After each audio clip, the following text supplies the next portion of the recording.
This is the moment in March 1974 when Lieutenant Hiro Onoda finally walked out of the Philippine jungle, 29 years after the end of World War II. For nearly 3 decades, he had resisted all attempts to persuade him the war was over. Leaflets were dropped from the air, messages broadcast over huge megaphones, all to no avail.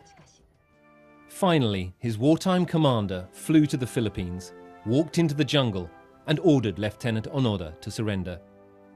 Many years later, he explained why he'd resisted so long. Every Japanese soldier was prepared for death, but as an intelligence officer, I was ordered to conduct guerrilla warfare and not to die. I had to follow my orders, as I was a soldier.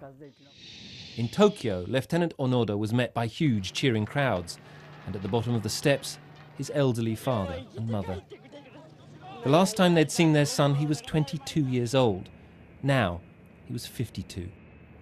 Onoda's surrender made headlines around the world, and he was welcomed home as a hero.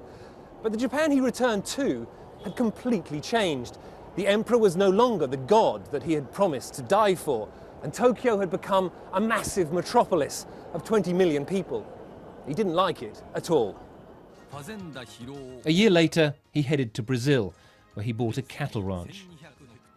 But he came back to Japan often, and at 90, he was still teaching school children his secrets of survival.